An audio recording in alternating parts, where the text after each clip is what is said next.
அருள்வார். எந்நாட்டவர்க்கும் இறைவா போற்றி, ஏகம்பத்துரை எந்தாய் போற்றி, பாகம் பெண்ணுறு ஆனாய் போற்றி, பராய்த்துறை மேவிய பரனே போற்றி, சிராப்புள்ளி மேவிய சிவனே போற்றி, தென்தில்லை மன்றினுள் ஆடி போற்றி, இன்றனக்காரமுது ஆனாய் போற்றி. பெரிய புராணத்துக்கு உங்கள்கிட்ட வாங்கிடுறேன்.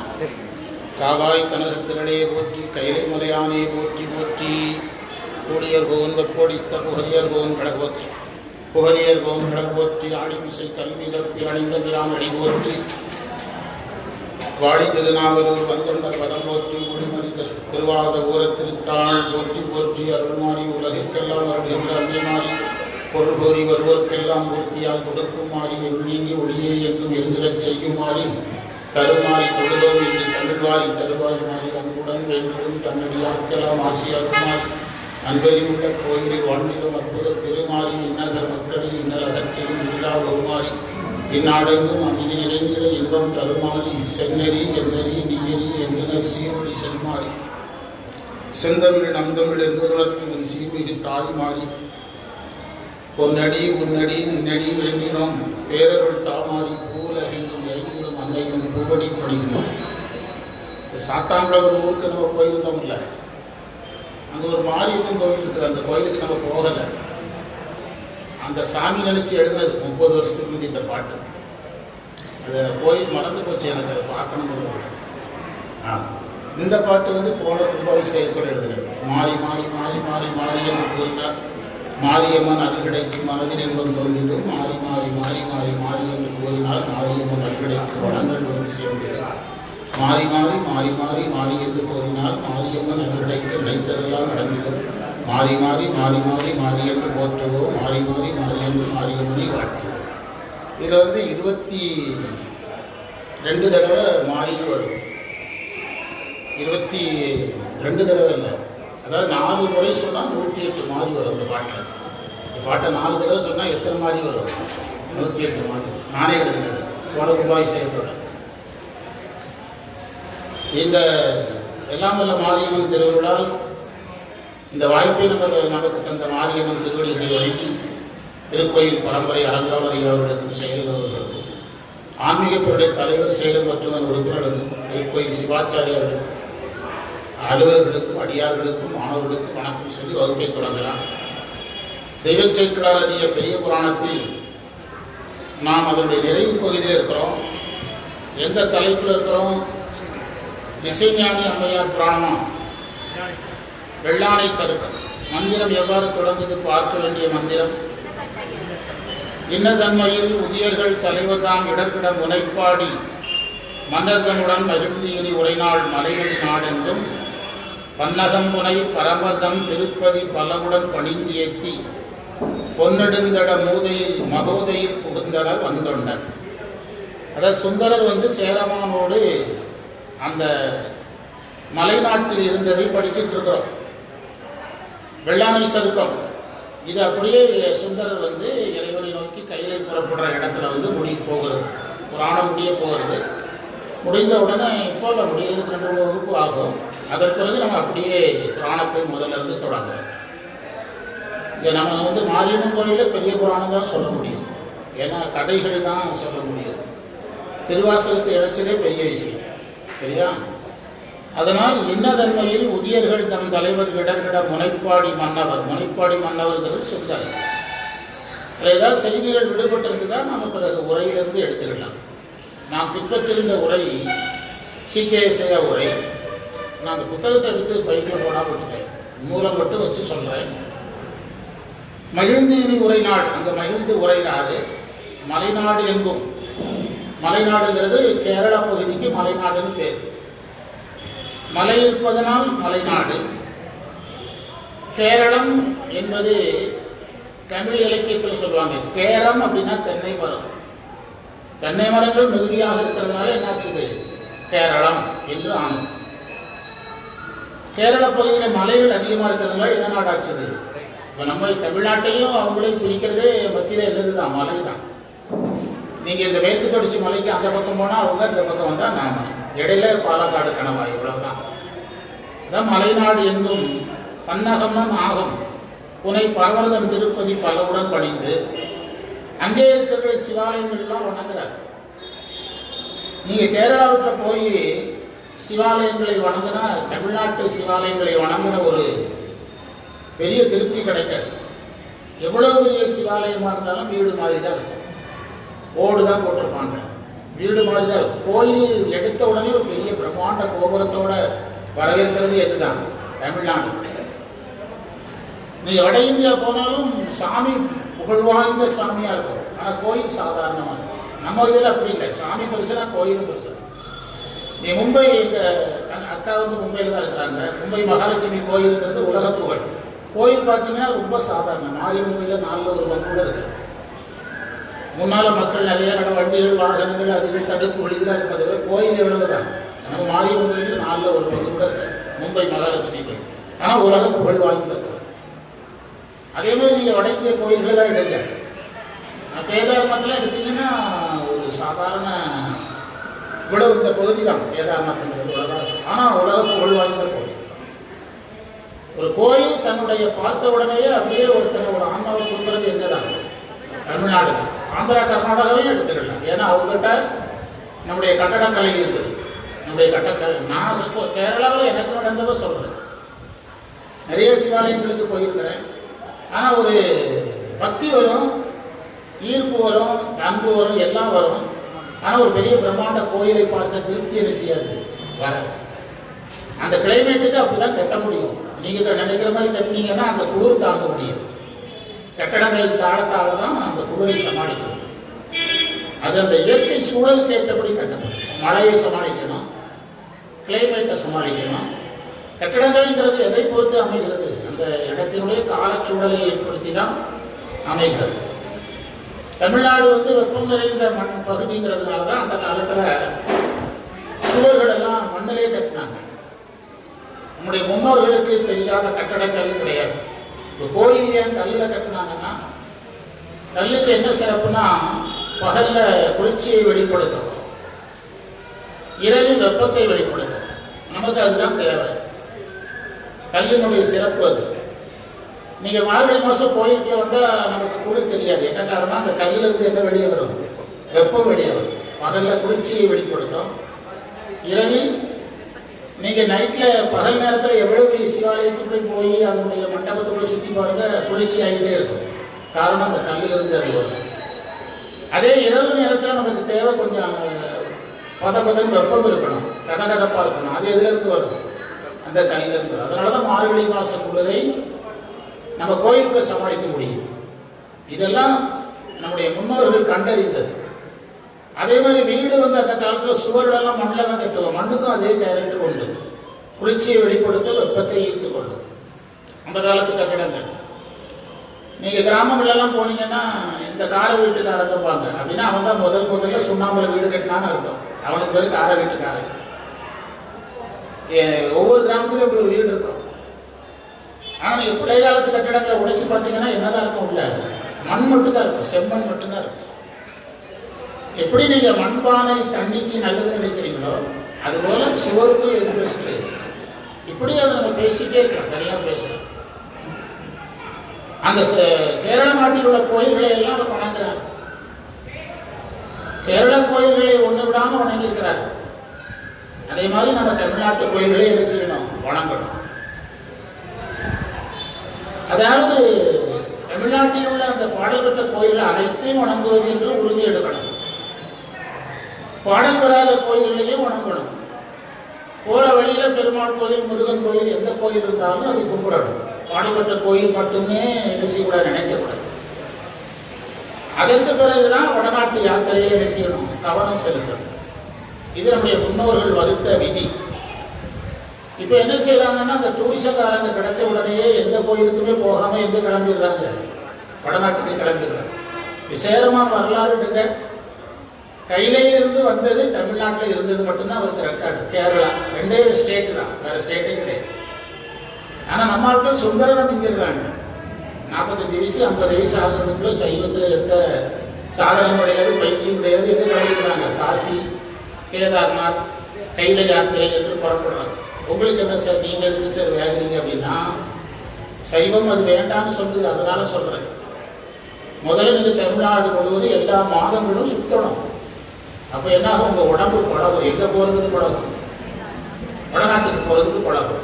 கோடை காலம், குளிர்காலம், மழைக்காலம், எல்லா காலத்துலையும் தமிழ்நாடு, கேரளா, ஆந்திரா, கர்நாடகான்னு சுற்றுனீங்கன்னா உடம்பு பழகிடும். அதுக்கு பிறகு எங்கே போகணும்? வெளியே போகணும். பிறகு நம்முடைய இந்து சைவ சமய மரபில் வடக்கு என்பது பற்றற்றவருக்கு உரியது. வடக்கு என்கிற திசையே எதற்கு உரியது தான்? பற்றற்றவர்களுக்கு உரியது. வடக்கு நோக்கி நீங்கள் பயணிக்கிற நீங்கள் அந்த சைவ சமயம் கற்பிக்கிற எதையும் பழகிருக்கணும். பற்றற்றதை தன்மை பழகி. ஏன் வயதானவர்களுக்கு காசி யாத்திரை வச்சாங்கன்னா அவங்களுக்கு பற்று இருக்காது, அதுக்காக வச்சாங்க. இதில் வயது வரம்பு ரொம்ப முக்கியம். எல்லா வயதினரும் போகக்கூடாது. விமானம் கிடைக்குது, பணம் கிடைக்குது, கூட்டு பிறகு ஆள் இருக்குது, ஃப்ரீயாக கூட்டு பிறகு ஆள் இருக்கு. இப்போ உடனடியாக பதிவு செஞ்சு கிளம்பிடக்கூடாது. அது சைவத்தில் அதற்கு அனுமதி கிடையாது. திருநாவுக்கரசர் எப்போ போனார்? கடைசியில் போனார். நான் இதை பல முறை சொல்லியிருக்கிறேன். இது நான் சொல்லிக் கொண்டிருக்கிற காலத்திலேயே ஒரு விபத்து நடந்தது நம்ம ஊரில். இது நான் சொல்லிட்டு இருக்கிற காலத்திலேயே ஒரு விபத்து நடந்தது. எந்த யாத்திரைக்கு போகாத ஒருத்தரை அழைச்சிட்டு போய் அந்த இயற்கை சூழல் ஒத்துக்கிடாமல் அவருக்கு உடம்புக்கு ஏதாவது பெரிய விபத்தே நடந்தது. நம்ம ஊரில் நடந்தது. இதை நான் சொல்லி 15 நாள் ஆகுது. அதுக்கப்புறம் அதை கேட்டுட்டு இருந்தவங்களே இது தவறு பண்ணாங்க. எதற்காக நம்முடைய முன்னோர்கள், இப்போ நான் அடிக்கடி ஒரு கேள்வி கேட்பேன். நீங்கள் வடநாட்டு பதிகங்களை எல்லாம் எடுத்து பார்த்தீங்கன்னா அந்த பதிகங்களில் பற்றற்ற தன்மை சொல்லப்பட்டிருக்கும். எனக்கு ஞாபகம் ஒரு பதிகத்தை கேட்பேன். கேதார் பதிகம். தொண்டரஞ்சு களிரும் அடக்கி, அந்த ஒரு வரியே பிடிச்சிங்கன்னா எப்போ வடநாட்டுக்கு போகணுங்கிறது புரிஞ்சிடும். எப்போ வடநாட்டுக்கு போகணும்? 5 புலன்களும் ஒன்று தானாக அடங்கி இருக்கணும். அது சாதனத்தால். வயசானா அடங்கிடும். எனக்கு இனிப்பு வேண்டாம், எனக்கு உணவு வேண்டாம், நான் ஒரு வேளை சாப்பிடுங்கிறது சாதனம். 60 வயசுக்கு மேலனா டாக்டரே ஒன்று வேண்டான்னு இருவார். அது இயலாமையினால் வருவது. ஒன்று பற்றற்ற நிலை சாதனத்தால் வரணும், அல்லது இயலாமையினால் வரணும். ஏதோ ஒரு வகையில் தான் அந்த யாத்திரைகளில் ஈடுபடணும். இந்த முன்னோர்கள் வகுத்து வச்சதெல்லாம் நம்ம இஷ்டத்துக்கு என்ன செய்யக்கூடாது, மாற்றக்கூடாது. பொதுவாக காசி யாத்திரைங்கிறது என்ன ஆனாலும் வச்சாங்க. வயதானாலும் ஏன் வச்சாங்கன்னா அவங்களுக்கு கட்டாயம் எது இருக்காது, பற்று இருக்காது. இப்படியெல்லாம் யோசிக்கணும். நம்ம இவ்வளோ அவசரப்படுறோம். வட இந்தியாவுக்கு போகிறது. சுந்தரர் போகவே இல்லையே. அங்கிருந்து வந்தது கிட்டு வந்தவரை எங்கேயுமே போகலையே. பன்னகம்புனை பரமதம் திருப்பதி பலவுடன் திருப்பதி. சைவ திருத்தலங்களுக்கு பேரு திருப்பதி. இன்னைக்கு நாம திருப்பதினா எந்த தளத்துக்கு வச்சுக்கிட்டோம்? பெருமாள் கோயிலுக்கு வச்சுக்கிட்டோம். திருப்பதி சைவத்துக்குரிய வார்த்தை. சைவ வார்த்தை வைணவர்கள் பயன்படுத்துறாங்க, வைணவ வார்த்தை சைவர்கள் பயன்படுத்துறாங்க. அதே மாதிரி கோயில் என்றால் சைவத்தில் சிதம்பரத்தை குறிக்கும், வைணவத்தில் கோயில்னா ஸ்ரீரங்கத்தை குறிக்கும். கோயில் அப்படின்னு சொன்னா மட்டும் போதும், ஊர் சொல்ல வேண்டாம். சைவத்தில் சிதம்பரம், வைணவத்தில் ஸ்ரீரங்கம். சரி, இப்படிலாம் நிறைய விஷயங்கள் இருக்கு. பணிந்து ஏத்தி. இந்த பணிந்து ஏத்தி என்பதுதான் தெய்வ சேக்கிழாரால் வாழ்த்தி இது பெரிய புராணம் முழுவதும் இருக்கிறது. பெரிய அளவில் உரையாசிரியர்கள் இதை எடுத்து பெரிய ஆராய்ச்சி பண்ணலை. ஆனால் நாம் ரொம்ப காலமாக சொல்லிட்டு இருக்கிறோம் எந்த வார்த்தையை? பணிந்து ஏத்தி, வாழ்த்தி வணங்குவான். ஒன்று பணிந்து ஏத்திம்பாரு, இல்லைன்னா வாழ்த்தி பணிந்தும்பாரு. ரெண்டுல ஒன்று மாற்றி மாற்றி சொல்லுவார். சைவத்தினுடைய வேறு இதுதான். சாமியை பாடுறது, சாமியை வணங்குறது. வணங்குவதற்கும் சுயநலம் இருக்கக்கூடாது, பாடுவதற்கும் சுயநலம் இருக்கக்கூடாது. நான் சொல்றது ஒரு மைக்கை பிடித்து சைவம் பண்றவங்களுக்கு மட்டும். எல்லாருக்கும் இது பொருந்தாது. மைக் பிடிச்சு நான் சைவம் பண்றேன். சைவத்தில் எந்த பகுதி நீங்க பண்ணாலும் சரி, சித்தாந்தம் பேசினாலும் சரி, திருமுறை பேசினாலும் சரி, திருமுறை பாடினாலும் சரி, உபாயம் கருதி அது என்ன செய்யக்கூடாது, செய்யப்படக்கூடாது. ஒன்று, மைக்குக்கு முன்னால் வர்றவங்கள சொல்றேன். 2, அவர்கள் சாதனத்தில் இல்லாமல் வரக்கூடாது. சமய தீக்கை வாங்கிய ஒருவருக்கு தான் சமயி என்று பெயர், சைவ சமயி என்று பெயர். சமய தீக்கையே வாங்கி அதற்குரிய அனுஷ்டானங்கள்ல நின்று 14 இடங்களை திருநீர்கிற அனுஷ்டானத்தில் இல்லாம நீங்க சைவம் பண்ணா அது எப்படி சைவ பணியாகும்? நீங்க சமயே அல்ல, பிற எப்படி நீங்க செய்யறது சைவ பணியாகும்? அது பிற செயல்களைப் போல அதுவும் ஒரு வேலை, பணி வேற, சைவ பணி வேற, வேலை வேற. அது ஒரு duty, one of the duty, அவ்வளவுதான். அதுல நீங்க தெளிவா இருக்கணும். முதல்ல நம்ம அதுல முன்னால வர்றவங்க தெளிவா இருக்கணும். தீக்கை வாங்குறது பெருசு இல்லை. தீக்கையில என்ன செய்யணும்? அன்றாடம் சாதனத்தில் இருக்கணும். இன்னும் என்னிடத்துல கேட்டா, மைக் பிடித்து நான் சித்தாந்தம் பண்ண போறேன், நான் திருமறை பண்றேன் அப்படின்னு நீங்க வந்தீங்கன்னா கட்டாயம் நீங்க விசேட தீக்கை வரைக்கும் கம்பல்சரி என்ன செய்யணும்? வரணும். ஏன் சொல்றோம்னா, அந்த விசேட தீக்கை குவாலிட்டியோட யார் இருப்பார்? மாணவர் இருப்பார். அதான் பிரச்சனை. மாணவர் இருப்பார். அது இல்லாமல் நீங்கள் சைவம் செய்வது எப்படிங்கிறதுக்கு நான் உதாரணமும் சொல்லியிருக்கிறேன். நர்ஸு யாருக்கு ட்ரீட்மெண்ட் கொடுக்குற மாதிரி இருக்கும். ஆமா, அது தற்காலிகமாக நல்லா இருக்கும். 2 பேருக்குமே பெரிய பயனை தராது. பயன் தராதுன்னு நம்ம ஒரு கோயிலில் உட்காந்து சொல்லக்கூடாது. பெரிய பயனை செய்யாது, தராது. அதான் பணிந்து ஏற்றினார் சைவ சமயத்தினுடைய அடிப்படை. அதனாலதான் நம்மளுக்கு தேவாரம் முழுவதும் வாழ்த்துதலும் வணங்குதலும் தான் இருக்கும். தேவாரம் முழுவதும் நீங்க இதை பாடினால் வினை போகும். ஞானசம்பந்தர் நிறைய இடத்துல சொல்றாங்க. அது வாழ்த்துவதனுடைய பயன். வினை போறதுனாலதான் வாழ்த்த சொல்றாங்க. நேற்று வகுப்புல கூட நான் பதிந்தேன். அதே பகுதியை இன்றைக்கு திரும்ப படித்தேன். அது திருக்கோயிலில் இருக்கிற திருமேனியை, இது செப்பு திருமேனி, இது கல்லால் செய்யப்பட்டது, இது உலோகத்தால் செய்யப்பட்டது என்று பார்க்காமல், கண்ணப்பருக்கு அந்த திருக்காலத்தியப்பர் எப்படி தெரிஞ்சார்? நரம்பும் சதையும் இரத்தமுமாக அதை அவர் சிலையா பார்க்கல. எதா பார்த்தாரு? சிவனாகவே, ஒரு உயிருள்ள பொருளாகவே பார்த்தார். அது மாதிரி ஞானிகள் பார்ப்பார்கள். அப்படி பார்ப்பவர்களுக்கு அவங்க அந்த திருமேனி முன்னால போய் நின்ற உடனேயே இறைவன் அருள் செய்வான். நேற்று சொன்ன இன்னைக்கு அது 12ஆம் நூற்றாண்டு இருக்கு. நான் வச்சிருக்கிற புக்கில் 952வது பக்கத்தில் இருக்கு இந்த செய்தி. மாபாடியத்தில் இருக்கு. இல்லை நம்மை போன்றவர்கள் அப்படின்னா, நம்மை போன்றவங்க அப்படின்னா கோயில் முன்னால, சாமி முன்னால போய் நம்ம எந்த அளவுக்கு பாடுறோமோ அந்த அளவுக்கு பாரணை தரும். இது 2வது ஸ்டேஜ். 3வது ஒரு நிலை இருக்குது. எல்லாவற்றையும் சிவமாக பார்ப்பவர்களுக்கு அந்த சிவலிங்கமும் எதா தெரியும்? சிவமா தெரியும். 3 ஸ்டேஜ் இருக்குது. கோயில்ல நம்ம சிவலிங்கத்தை பார்க்கறதுலயே எத்தனை ஸ்டேஜ் இருக்கு சார்? 3 ஸ்டேஜ் இருக்கு. ஒன்று, இது கல்லில் செய்தது அல்ல, இது இந்த நடராஜர் செப்பு திருமேனி அல்ல, யாரே உட்கார்ந்து இருக்கிறார், சிவமே இருக்கிறார். அதாவது சிவமே தான் உட்கார்ந்து இருக்குது. கல்ல சிவன் இருக்காருன்னு சொல்லக்கூடாது. கல்லே கண்ணுக்கு தெரியக்கூடாது. எது தெரியணும்? சிவமே இருக்கிறாருன்னு சொல்லணும். அவங்களுக்கு அந்த சந்நிதிக்கு வந்த உடனேயே இறைவன் அருள ஆரம்பிச்சிருவார். முன்னி அவள் நமக்கு முன்சுழக்கும் இன்னருளை எண்ணக்கூடியால் மழையேலூர் என்பாவாய் என்று மாணிக்கவாசகர் சொன்ன மாதிரி, பசு குறிப்பிட்ட பால் கறப்பதற்குரிய நேரம் கடந்துட்டுனா அதுவா சுரக்கும். அப்படி அவர்களுக்கு அருள் சுரக்கும். நம்மளே போன்றவர்களுக்கு நாம் முன்னால் எத்தனை மந்திரம் சொல்றோமோ அந்த மந்திரத்திற்கு அளவுக்கு நமக்கு அருள் கிடைக்கும். எல்லாவற்றையும் சிவமாக பார்ப்பவர்களுக்கு அந்த சிவலிங்கமும் எதா தெரியும்? சிவமாகவே தெரியும். 3 ஸ்டேஜா வச்சு பேசுறாங்க சைவ சித்தாந்தம்.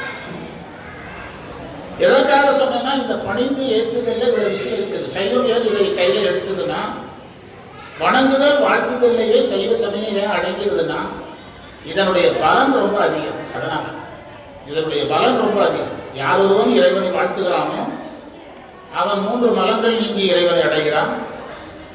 வணங்குவனும் 3 மலங்கள் நீங்கி இறைவனை அடைகிறான். அதனால் சைவம் தன்னுடைய சாதனத்தை ரொம்ப சுருக்கிச்சது. என்ன சுருக்கிச்சது? வாழ்த்து வணங்கு. பொன்னேடும் தட மூதையில், பொன்னெடும், நெடும் இருக்கா நேடும் இருக்கா? நெடுதான் கரெக்ட். நேடுங்கிறது எழுத்துப்பிழை அப்படின்னு நான் நினைக்கிறேன். என்கிட்ட உரையில் நான் எழுத்துப்பிழை கண்டுபிடிக்கிறேன் பார்த்தீங்களா, அதுதான் சைவம். நெடும், நெடும்னா பெரிய அர்த்தம். நேடுங்கிற வார்த்தை தமிழ்ல வராது. பொன்னெடும் தட மூதையில், அதாவது அந்த பழமையான அந்த மதில்கள்ல தங்கம் பதிச்சிருக்காங்கிறார், அல்லது தங்கம் போன்ற அர்த்தம். பொன்னெடும் தட மூதையில் மகோதையில் புகுந்தார். மகோதைங்கிறது அந்த கேரள நாட்டில் இருக்கக்கூடிய தலம். அந்த தலத்துக்குள்ள புகுந்தார். வந்தொண்டார் ஆய செய்கையில் நாள்பல கழிந்த பின், நாட்கள் என்ன செய்து திருவஞ்சை களத்தில் தானே இருக்கிறாரு சேரமானை சந்தித்துக் கொண்டு. ஆய செய்கையில் நாள்பல கழிந்த பின், நாட்கள் நிறைய கழியுது. அரசர்கள் முதல் சேரர் தூய மஞ்சன துளியின் தொடங்கிட துணைவராம் வந்தொண்டர், நிறைய எழுத்துக்களை இருக்குது. வந்தொண்டருக்கு வந்தெண்டர் இருக்கு இந்த நூலில். யார் இவ்வளவு பெரிய புண்ணியவான், யாரு இந்த புண்ணியத்தை செஞ்ச புண்ணியவான் யாரு? ஓ, இதுல இருக்கும் கட்டாயம், எங்க வீட்டில் இருக்குது, நிறைய கொலை இருக்கும். வந்தொண்டருக்கு வந்தெண்டர். இதனாலதான் தமிழ் வாத்தியார்கிட்ட புத்தகத்தை கொடுக்கக்கூடாதுங்கிறாங்க. எங்க தமிழையா, எங்க சித்தப்பா 2 பேர் தான் எனக்கு தமிழையா. அவர் கட்டணோட்டு திருத்தும் போது அவருக்கு இடது பக்கத்தில் நம்ம இருக்கணும். ஒரு பிழைக்கு ஒரு தடவை கிள்ளுவார். 30 நாளைக்கு அந்த புண்ணு ஆறாது. மேக்சிமம் மார்க்கு 3.5 மார்க் போடுவார். 3.5 மார்க் மேக்சிமம் மார்க் போடுவார். அப்படிதான். ஆனாலும் எனக்கெல்லாம் எழுத்துன்னு தெரிஞ்சல, ஒன்றும் தெரிஞ்சல. காரணம், எனக்கு இடது கை பழக்கம். இடது கையில் எழுதிட்டு இருந்த என்ன யாரோ ஒரு புண்ணியவன் வலது கைக்கு மாற்றிருக்காரு. ஏன்னா இப்போ எந்த கையில் எழுதிட்டு இருப்பேன், இடது கையில் எழுதிட்டு.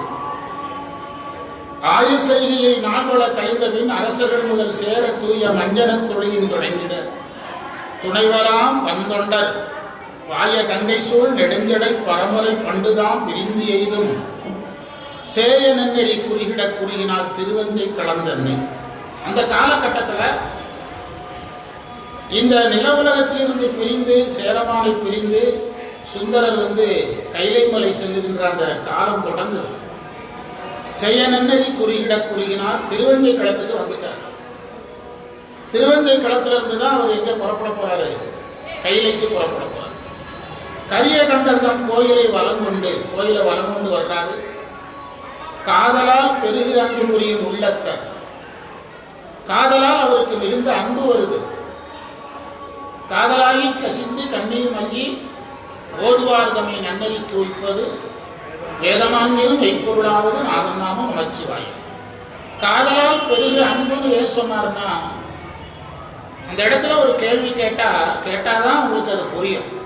ஏன் அப்படி சொன்னார்னா, திருஞான சம்பந்தர் புராணத்தில் சேக்கிழார் அன்புக்கு ஒரு இலக்கணம் சொல்லியிருக்கிறார். ஞானம் ஈசன்பால் அன்பே. அன்போ ஞானமோ ஒன்றுதான் என்பது சைவம். இது ஒரு ஆச்சரியமான செய்தி. ஞானத்தையும் அன்பையும் பிரிக்க முடியாது. ஞானம் ஈசன்பால் அன்பே, இறைவன் மேல் வைக்கிற அன்புக்கு பேரு தான் என்னது, ஞானம். சிவாயம். நமக்கு தெரிஞ்ச பாதையிலேயே நம்ம யோசிப்பவன். நமக்கு தெரிந்த வகையில் ஞானம்னா அறிவு. ஆனா சேக்கிழார் என்ன சொல்றாரு, ஞானம்னா அன்புங்கிறார்.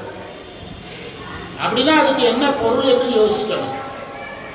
எந்த ஒரு பொருளை பற்றிய அறிவு நமக்கு வருதோ அந்த பொருள் மேலதான் அன்பு வரும். நாம பிராக்டிக்கலா யோசிக்கணும். நீங்க அதுக்கு உரை எழுத மாட்டாங்க. உங்களுடைய மூளையை நீங்க பயன்படுத்தணும். இருந்தால் தானே பயன்படுத்துறதுக்குன்னு கேட்கக்கூடாது. நான் எங்க ஸ்கூல் பையனை சொல்லுவேன், மழை வந்தவங்க உங்க அம்மா எதுக்கு குடை கொண்டு வர்றாங்க தெரியுமாடா, மூளை உனக்கு கரைஞ்சிடும், களிமண்ணை செஞ்சிருக்குது அப்படின்னு. அப்படியெல்லாம் சொன்னாதான் படிப்பாங்க. அவனுடைய மூளை கரைஞ்சிடும், களிமண்ணில் செஞ்சிருக்கு, அதான் அவங்க அம்மா குடை எடுத்துட்டு வருது அப்படின்னு. பட்டாணி அளவுக்கு மூளை இருக்குது, அதையாவது யூஸ் பண்ணு அப்படின்னு. இப்படியெல்லாம் கண்ணத்தனமா பேசிதான் படிக்க வச்சேன் பசங்களை. என்ன சொல்றாரு, பிராக்டிக்கலா யோசிக்க. என்ன யோசித்தீங்க? அறிவு எங்க இருக்குதோ அங்கெல்லாம் அன்பு இருக்கும். ஒரு குழந்தைக்கு தாய் மேல அன்பு இருக்கும். அது அறியாமையில் வர்றாங்க. அது குழந்தைக்கு அறிவு கிடையாது. அன்பு காட்ட மட்டும்தான் அந்த குழந்தைக்கு என்ன செய்யும், தெரியும். ஒரு 17-18 வயசுல அம்மாவிட்ட சண்டை போடுவான். தாய்னா என்னன்னு தெரியல. இப்போ நாங்கள் அரசாங்க பள்ளியில் வேலை பார்க்கும்போது மெட்ரிகுலேஷன்ல இருந்து நிறைய டீச்சர்கள் பரிசு எழுதி உள்ள வருவாங்க. அந்த ஹெச்எம்கிட்ட பயங்கரமா சண்டையை போடுவாங்க. சின்ன சின்ன விஷயத்துக்குலாம் சண்டை போடுவாங்க. நான் கவர்மெண்ட்ல அப்பாயின்மெண்ட் ஆகிட்டு வாங்கிட்டு வந்திருக்கிறேன் அப்படின்பா. நீ வேலை பார்த்தாது மெட்ரிகுலேஷன்ல ஒரு பிரின்சிபால்கிட்ட, அவரே டெம்பரவரி போஸ்ட், அவருக்கே 5000 ரூபாய் சம்பளம் கொடுப்பாங்க. ஹைஸ்கூல் ஒரு ஹையர் செகண்டரி ஸ்கூல் ஹெச்எம்ங்கிறது கெசட்டட் ரேங்க். எஸ்ஐயே அவங்க அனுமதி இல்லாமல் இதுக்குள்ள வர முடியாது, கேம்பஸ்குள்ள வர முடியாது. அவங்க கையெழுத்து போட்டாச்சுன்னா கவர்மெண்ட் சம்பளம் கொடுக்குது, கெசட்டட் ரேங்க் அப்படின்னு நாங்கள் எடுத்து சொல்லுவோம். ஆமாம், நாங்கள் சொன்னோம், நாங்கள் ஜாப்ல இருக்கும்போது எங்களுக்கே கெசட்டட் ரேங்க் கொடுத்துட்டான், எங்களுக்கும் கொடுத்துட்டான், ஹைஸ்கூல் டீச்சருக்கும் கொடுத்துட்டான். நானே பச்சைங்களை வாங்கி போடுற கிரேடு கொடுத்தான். நாங்கள் ரிட்டையர்ட் ஆகிற ஸ்டேஜில் அது இப்போ புரியுதா உங்களுக்கு? அந்த தலைமை ஆசிரியரை பற்றி யார் சொல்லி கொடுத்தாங்க? நாங்கள் சொல்லி கொடுத்தோம். அது பிறகுதான் அவனுக்கு ஹைஸ்கூல் தலைமை ஆசிரியர் தான் என்னன்னு தெரியும். ஒரு தனியார் பள்ளி எடுத்தீங்கன்னா அந்த பள்ளி ஆசிரியர் சம்பளம் வாங்குறதுக்கு கரஸ்பாண்டன்ட் கையெழுத்து போடணும். ஆனால் ஒரு கவர்மெண்ட் ஸ்கூலில் யாருமே கையெழுத்து போட வேண்டாம். யார் போட்டால் போதும், ஹெச்எம் ஒன்லி கையெழுத்து போட்டால் போதும். கெசட்டட் ரேங்க், கெசட்டட் ரேங்க்னா ஒரு போலீஸ் அதிகாரியே உங்களை வரணும்னா அவங்கள்ட்ட பெர்மிஷன் வாங்கணும். தெரியுமா ஹெச்எம்னா என்னன்னு அப்படி சொல்லி அவங்கள யாரை பற்றி அறிவை கொடுப்போம். அதே மாதிரி தான் உங்களுக்கு தந்தையை பற்றி தாயை பற்றி அறிவு நமக்கு எப்போ வரும்? நாம தாய் தந்தை ஆனாதான் வரும். என்னுடைய மகன் சின்ன பையனா இருக்கும்போது நான் அவன்கிட்ட விளையாடலாம், எப்படி வளர்ந்தான், எப்படி விளையாடனா, எப்படி பொம்மை வச்சிருந்தா ஒண்ணுமே ஞாபகம் வரல. ஆனா என்னுடைய பேச்சு செய்ததெல்லாம் பார்த்தா இப்படிதான் விளையாடிப்பாங்கன்னு நான் ஒரு கற்பனை பண்றேன், அவ்வளவுதான். அப்ப நம்ம பேச்சுக்கிட்ட விளையாடுற அளவுக்கு யார்கிட்ட விளையாடல. நம்ம இன்னைக்கு வருத்தப்படுறோம், அதுக்காக வருத்தப்படுறோம். இப்போ நமக்கு ஒரு 40-50 வயசு ஆனவுடனே நம்முடைய கடந்த காலத்தை திருப்பி பார்க்குறோம். அன்றைக்கு நம்ம அப்பா அந்த கஷ்டத்துக்கு படிக்க வச்சாரு, அண்டா குண்டாவை அடகு வச்சாரு, படிக்க வச்சாரு. நாம் இருந்தது கிராமம் இருந்தாலும் கோயம்புத்தூர் கொண்டு போய் படிக்க வச்சாரு. இப்படிலாம் நினைக்கும் போது அந்த தாய் தந்தை மேலே என்ன வருது? அன்பு வருது. அந்த அன்பு தான் ஒரிஜினலான அன்பு. அறிவில் வருகின்ற அன்பு தான் உண்மையான அன்பு. அதனாலதான் எதில் கொண்டு இணைச்சாங்க? ஞானம் ஈசன் பால் அன்பேன்னாங்க. அது ஏன் சொன்னாங்கன்னா தெரியாது. பெரிய புராணத்தில் சில வரிகள் ரொம்ப முக்கியம். வேத பயனாம் சைவம்னு ஒரு இடத்துல இருக்குது, சண்டீசநாயனார் புராணத்துல இருக்கு. வேத பயனாம் சைவம் அப்படிங்கிறார். சைவம்ங்கிறது எதனுடைய பயன்? வேதத்தால் கிடைத்ததுதான் சைவங்கிறாரு சேர்க்கிறார். நம்மள்கிட்ட கேட்டா இல்ல நாங்களே உருவாக்கணும்னு சொல்றாங்க. நம்மள்கிட்ட கேட்டா நாங்களே உருவாக்கணும். வள்ளுவர் தொல்காப்பியர் வள்ளுவரும் ஆரம்பிச்சு வச்சாங்க, நாங்க அதை சைவமா மாத்திட்டோங்க. தொல்காப்பியர் வள்ளுவர் சொல்லலன்னு சொல்லல, சைவத்தின் கூறுகள் அங்க இருக்குது. ஞானிகள் எல்லாம் ஒரே மாதிரி தான் யோசிப்பாங்க. ஆனால் அறத்தில் சுயமாக நின்ற நாம் சமயத்துக்காக வேதத்தை சார்ந்தது மறுக்க முடியாது. அறத்தில் நாம சுயமாக இருந்த ஒரு சமூகம். ஆனால் சமயம் என்று வரும்போது சுயமாக நின்ற சமூகம் கிடையாது. எதை சார்ந்துதான் இருந்தோம்? வேதத்தை சார்ந்துதான் இருந்தோம். டிவியில ஒருத்தர் டிபேட் நடக்குது. முருகர் தமிழ் கடவுள்ங்கிறார் ஒருத்தர், இல்ல ஒருத்தர் இந்து கடவுள்ங்கிறார். தமிழ் கடவுள் இந்து கடவுள் சொல்றதை விட சைவ கடவுளா இந்து கடவுளானா ஒரே விடை வரும். தமிழ் கடவுள், தமிழ்ங்கிறது மொழி. மொழி கடவுளை சொல்ல வந்தது கிடையாது. மொழி எப்படி தமிழ் கடவுள்னா மொழி கடவுளா? முருகன் மொழி வடிவமாக இருக்கிறான், வாரியாக சொல்ற. அங்கேயே கேள்விகள் வந்துடும். முருகன்கிறது ஒரு சமயம், கௌமாரங்கிறது ஒரு சமயம். அவரை சைவர்களால் அல்லது இந்துன்னு சொல்லலாம். தமிழ் கடவுள் என்ன சொல்ல முடியாது, தமிழர்கள் கடவுள்னு சொல்லலாம். தமிழ் கடவுள்னு சொல்ல முடியாது, வாதமாக சொல்ல முடியாது, நயமா சொல்லலாம். நிறைய விஷயங்கள் இருக்கு, பேச பேச தோண்ட தோண்ட வரும்.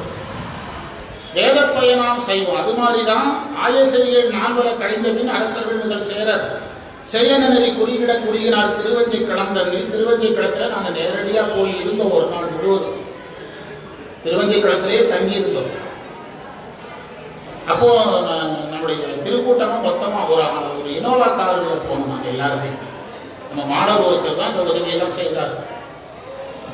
அந்த மாணவருடைய கார் செலவுலாம் அவங்க செலவு தான். நாங்கள் எந்த தொகையுமே கொடுக்கல. ஒரு நாள் முழுவதும் திருவஞ்சை களத்திலேயே தங்கி இருந்தோம். காலையில் போய் உட்கார்ந்துட்டோம். நான் ஒரு மேடை இருந்து அதில் உட்கார்ந்துருந்தேன். ஏன்னா நிறைய பேர் அங்கே இருக்கிறவங்க தமிழர்கள்லாம் பேச ஆரம்பிச்சாங்க. அந்த திருவஞ்சை களத்து கோயிலுக்கு என்ன சிறப்புனா, வருடம் முழுவதும் கேரள அரசாங்கத்தின் நிர்வாகம், வருடத்தில் ஒரு நாள் தமிழர் நிர்வாகம். இதற்கு சட்ட போராட்டம் நடத்தி இந்த ஒரு நாள் பெர்மிஷன் வாங்கினவர் கோயம்புத்தூர் சி.கே. சுப்பிரமணியம் முதலியார். சி.கே. சுப்பிரமணியம் முதலியார் யாருன்னு கேட்கக்கூடாது. கப்பலோட்டிய தமிழரை ஜெயிலிருந்து வெளியே கொண்டு வந்தது யாரு? சி.கே. சுப்பிரமணியம் முதலியார். அவர் அங்க அந்த கோயம்புத்தூர்காரங்க எல்லாம் அங்கே இருப்பாங்க. அன்னைக்கு நாங்கள் போயிருக்கும்போது திடீர்னு தேங்காய், மாங்காய், கத்திரிக்காய்லாம் மூட்டை மூட்டையாக இறங்குது. என்னன்னு பார்த்தா கோயம்புத்தூர்லேருந்து வருது. நூற்றுக்கணக்கான ஆயிரக்கணக்கான அடியார்கள் வருது. எங்களுக்கு கிடைச்ச சிறப்பு என்ன தெரியுமா? நாங்கள் ரொம்ப அதிகாலையில் போயிட்டோம். கோயிலில் சாமி திருமேனியெல்லாம் எடுத்து அப்போதான் எடுக்கிறாங்க பூஜைக்கு. அதை தொடச்சி சுத்தம் பண்ணுறதுக்கு ஆளுங்க எங்கிட்ட கொடுத்துட்டு போயிட்டாங்க. சுந்தரருடைய சிலையும் சேரமான் சிலையும் எங்கிட்ட கொடுத்துட்டு போயிட்டாங்க. எவ்வளவு எங்கள் மக்கள் தான் சார் தொடச்சாங்க. லட்சுமி பிறகு நம்ம அடியார்கள், எங்கள் கூட வந்த ஒரு மாணவர், அந்த மாணவர்லாம் நல்ல ஆர்வமாக இருந்தவர். தப்பாக சொல்லி அந்த மாணவரை பிரித்து போட்டு போயிட்டாங்க. ரொம்ப நல்ல மாணவர். அது வினை ஒன்றும் பண்ண முடியாது. நல்லா வழிபாடு செய்துட்டு அந்த திருவஞ்சை களத்துலேருந்து பக்கத்தில் ஊருக்கு போங்கல. என்ன ஊர் சார்? கொடுங்கலூர். அந்த கொடுங்கலூரில் பூஜை நடக்கும். திருவஞ்சை களத்துலேருந்து கொடுங்கலூருக்கு போயிடுவாங்க பூஜை பண்ண. நம்ம அங்கே போகணும்.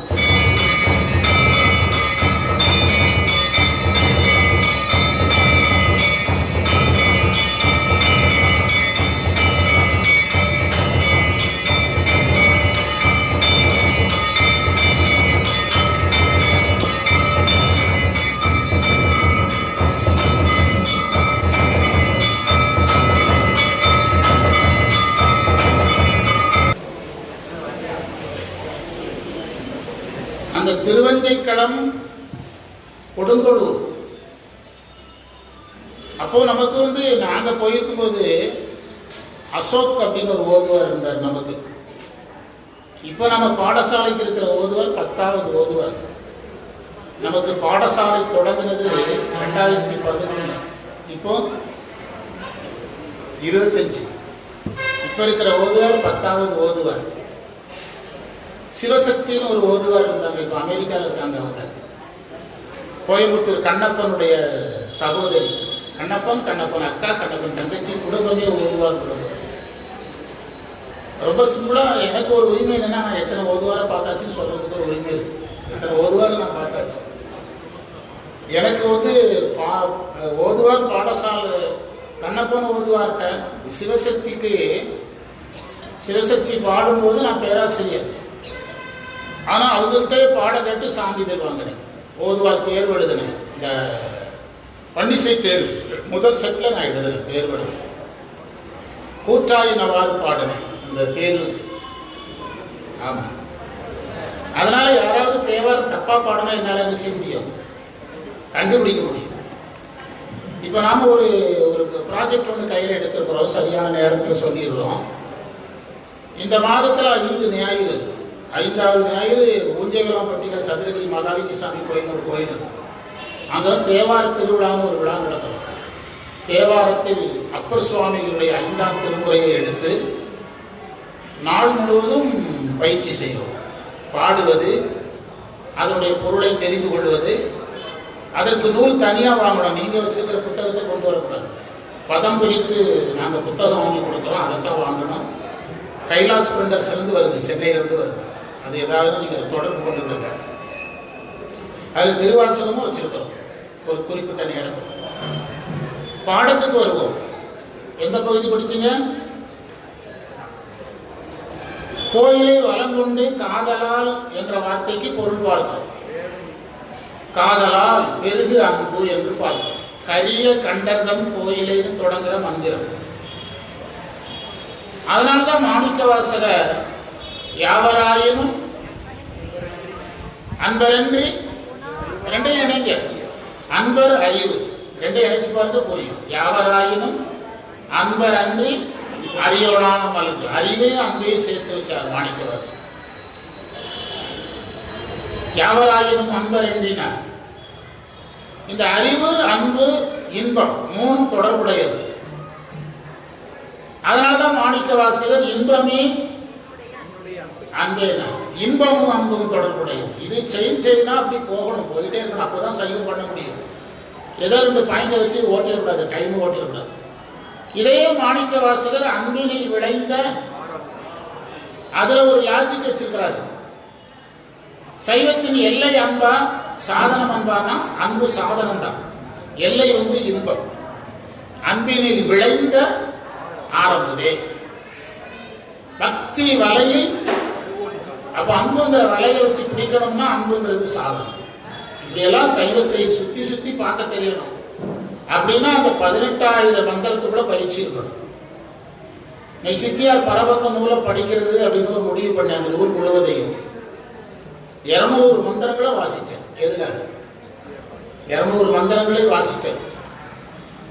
அதை எழுதலான்னு ஆரம்பித்தேன். இன்னைக்கு வர்றதுக்கு முந்தைய வரைக்கும் எழுதிட்டு இருந்தேன். 50 மந்திரங்களை நோட்ஸ் எடுத்தேன். சைவங்கிறது நம்ம நினைக்கிற மாதிரி அப்படியே தூங்கி எந்திரிச்சிட்டு வந்து பண்றது கிடையாது. அதாவது டூ ஆர் டைங்கிறது எதுக்குரியது? சைவத்துக்குரியது. சைவத்துக்காக எதையும் கொடுக்க தயாராக இருக்கணும். அப்பர் சுவாமிகள் எதை கொடுக்க தயாராக இருந்தாரு? உடம்பையே கொடுக்க ரெடியா இருந்தார். டூ ஆர் டைங்கிறது காந்தி கண்டுபிடிச்சது இல்லை, அப்பர் கண்டுபிடிச்சது. ஆளும் நாயகன் கையில இருக்கை கண்டெல்லாம் மாலை மூடல் கொண்டு நீளங்கிறது தான் டூ ஆர் டை, செய் அல்லது செத்துமணி என்று சொன்னது. சைவங்கிறது நம்ம நினைக்கிற மாதிரி சும்மா சில மணி நேர உழைப்பினாலேயோ சில மணி நேர வேலையினாலேயோ அடையப்படுவது அல்ல. அதற்காக நம்மை முழுவதுமாக என்ன செய்யணும்? அர்ப்பணிக்கணும். எப்படி ஒரு மலையேறும் வீரன், அவனுக்கு என்ன நடக்குமே தெரியாது, ஆனால் தன்னை அதுக்கு அர்ப்பணிச்சுக்கணும். மலையேறும் வீரர்களுக்கு முதல் அறிவிப்பு என்ன தெரியுமா? தனக்கு பின்னால் ஒரு விழுந்தா ஹெல்ப் பண்ண போகக்கூடாது. அதுதான் ஃபர்ஸ்ட் அறிவிப்பு. விழுந்தவன் தான்.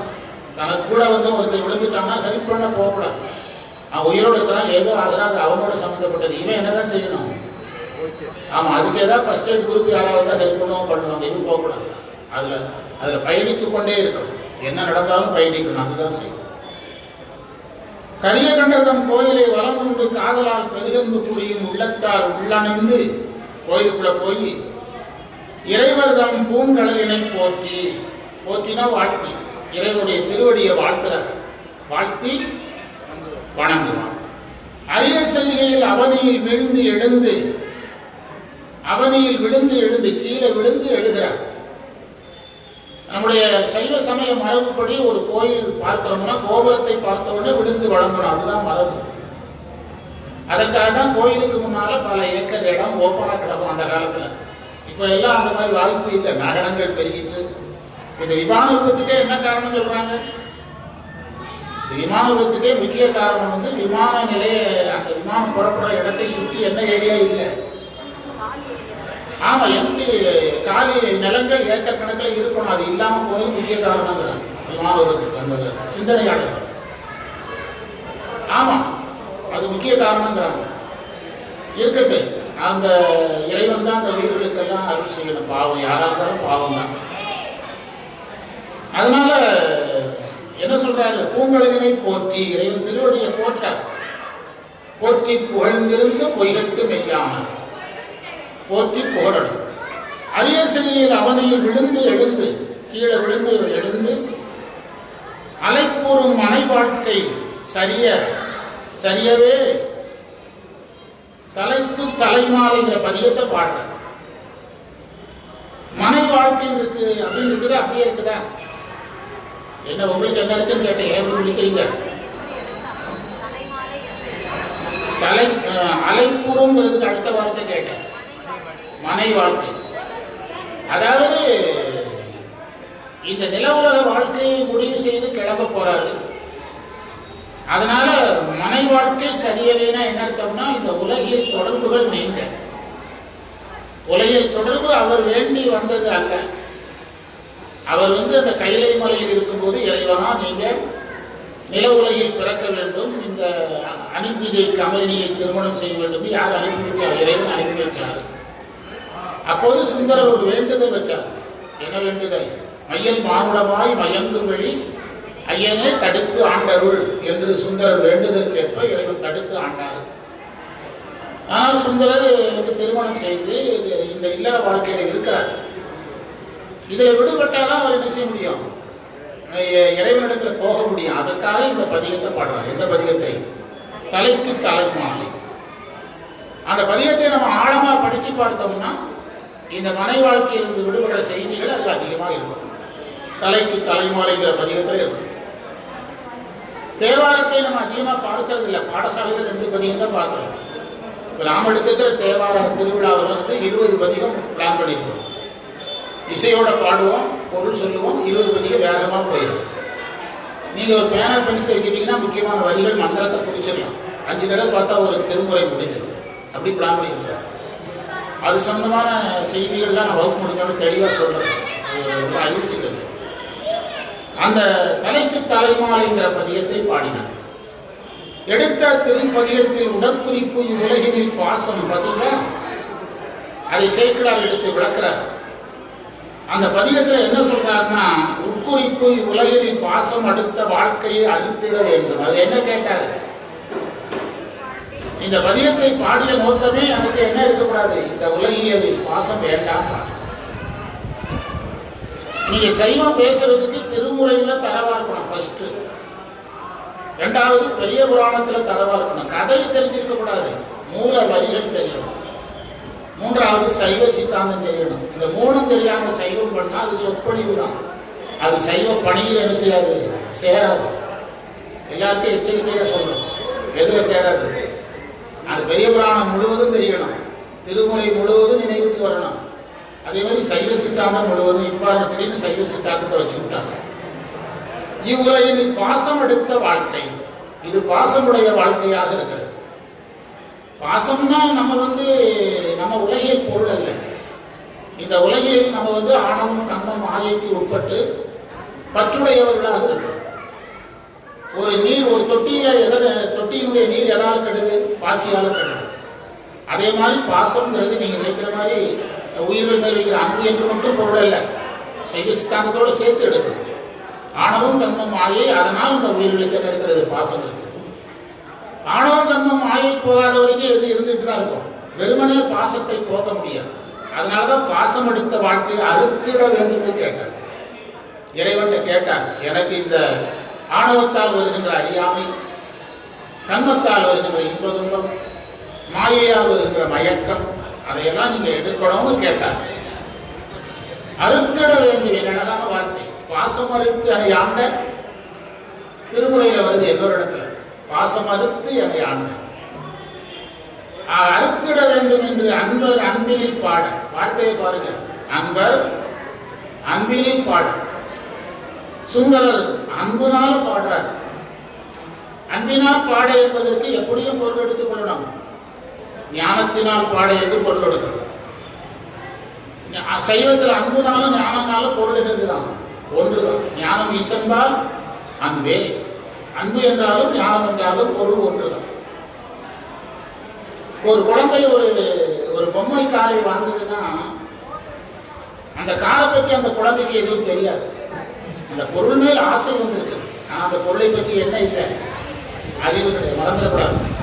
ஆனால் நாம கார் வாங்கும்போது கார் மேல அன்பும் வந்திருக்குது, கார் மேல என்ன வருது, அறிவு. நம்ம அறிவு செலுத்துறோம். இந்த காருக்கு என்ன தெரிஞ்சிருக்கு, எத்தனை கிலோமீட்டர் போகும், இது அந்த இது வச்சிருக்காங்களா, ஆக்சிடென்ட் வந்தால் வரக்கூடிய பலூன் வச்சிருக்காங்களா, அது வச்சிருக்காங்களா, எல்லாம் ஆராய்ச்சி பண்ணி தான் எதை வாங்குறோம், காரை வாங்குறோம். புரியுதா உங்களுக்கு? அன்பு வேற, அறிவு என்பது வேறு. ஒரு 24, 23 வயசுல திருமணம் நடக்குது. அது ஒரு வேகமான ஒரு சூழல், பதட்டமான நிலை. அது ஒரு சூழல், அது ஒரு அறிவுடைய நிலைன்னு சொல்ல முடியும். நானே 2 வருஷம் கழிச்சு கல்யாணம் பண்ணி இருந்து எங்க அப்பா கட்டாயப்படுத்தி கல்யாணம் பண்ணி வச்சுட்டாருன்னு கூட மாப்பிள்ள சொல்றாங்க. புரியுதா? ஆனா அதே கல்யாணத்தை 60ஆம் கல்யாணம் 70ஆம் கல்யாணம் வரும்போது அந்த கல்யாணத்தில் இடத்துல அப்பா அம்மாலாம் ஞாபகத்துக்கு வர்றாங்க, அதுக்கு நண்பர்கள் ஞாபகத்துக்கு வர்றாங்க, நம்ம உறவினர்கள் இறந்து போனவங்களாம் ஞாபகத்துக்கு வர்றாங்க. அது என்ன பூர்வமா இருக்குது, அறிவுபூர்வமா இருக்கு. அந்த 60ஆம் கல்யாணம் அது சாதாரணமானதாக இருந்தாலும் அது என்ன பூர்வமாக இருக்குது, அறிவுபூர்வமாக இருக்கு. அதனாலதான் பெரியவங்க அதை நினைச்சு பார்க்கறதுக்கு வச்சதுதான் எத்தனாம் கல்யாணம், 60ஆம் கல்யாணம், 70ஆம் கல்யாணம், 80ஆம் கல்யாணங்கிறதுலாம் வைத்தது. இதையெல்லாம் நீங்க வாழ்வியல இருந்து எடுத்து போட்டாதான் இந்த அன்புனா என்னதுங்கிறது புரிய ஆரம்பிக்கும். எதில் பாட, அன்பினில் பாட. இறைவனை பாடுவதற்கு என்ன வேணும், அந்த அன்புக்காக தான் சாதனத்துல இருங்கிறோம். நீங்க சரியில இல்லாம நீங்க சித்தாந்தம் பேசினாலோ, திருமுறை பேசினாலோ, சைவம் பாடினாலோ அது என்ன இல்லை, அன்பு இல்லை. சாதனம் இல்லாத போது அன்பு இருக்காது. அப்போ அது ஒரு ஒன் ஆஃப் த டியூட்டி. அது திருப்பணியில என்ன செய்யாது, ஒரு நாளும் சேராது. அது ரொம்ப கவனமா இருக்கணும் சைவத்துக்கு. நான் இப்படி சொல்லி கரூர், ஈரோட்டில் மட்டும், ஈரோடு அவங்க எப்பவும் தீக்கை வாங்குவாங்க. கரூர்காரங்கள 40-50 பேர் தீக்கை வாங்க வச்சிருக்கிறேன். திருவாவூதுறையில வாங்க, அவங்க எல்லாரும் எனக்கு தான் நன்றி சொல்றாங்க. நீங்க பாடம் நடத்துறது கேட்டது தீக்கைன்னு சொல்லி நிறைய பேர் தீக்கை வாங்கிட்டாங்க. சன்னிதானத்தை சந்திக்கிறது ஒரு பெரிய புண்ணியம்னு ஒரே ஒரு வார்த்தை சொன்னேன். 2 பஸ் எடுத்துட்டு வந்துட்டாங்க மடத்துக்கு. மடத்துல இயக்குனர் பிடிச்சி அமைப்பாளரை பிடிச்சி, ஏய் சன்னிதானத்தை ஏற்கனவே சந்திக்கிறதுக்கு ஆயிரக்கணக்கில் வருவாங்க, நீங்க வேற 100 பேர் அப்படின்னு கேட்டார். எல்லாரும் என் பேரை போட்டுவிட்டாங்க. வாத்தியார் வகுப்புல வந்து சன்னிதானத்தை பார்க்கறது நல்லது, நாங்க வர்றேன், நான் என்ன செய்யறது, 2 பஸ் பிடிச்சி கொடுத்துட்டேங்கிறாங்க அமைப்பாளர். அதுதான் சைவம். அப்படி கேட்டு வளரணும். சும்மா புறப்பட்ட இடத்துலயே இருந்துட்டு இருந்தோம்னா சைவம் என்ன செய்ய முடியாது, பண்ண முடியாது. ஒவ்வொரு வார்த்தைக்கும் போற்றி அரிய செய்கையில் அவனியில் பாட கடுத்த தும்பிய கண்டர்தம் கையிலையில் கணத்தவருடன் கூட நீலகண்டராகி இருக்கிற இறைவனுடைய கணத்தோடு கூட தடுத்த செய்கைதான் முடிந்திட. பாருங்க, அந்த தடுத்தாண்ட காரணம் முடிவுக்கு வந்துச்சு. திருமணத்தை அன்றைக்கு தடுத்தாரு. இப்போ அவரை மீண்டும் அந்த தடுத்தாண்ட காரணங்கள், அதனுடைய நோக்கங்கள் எல்லாம் முடிஞ்சிட்டு அவரை கூப்பிடுற நேரம் வந்துச்சு. முடிந்திட தம் கடல் சார்புதான் தடிக்கின்றார். தன்னுடைய திருவடியை சேர்வதற்கான நேரத்தை இறைவன் முடிவு செய்கிறார் என்று அந்த இடத்துல குறிச்சு வச்சுடுங்க.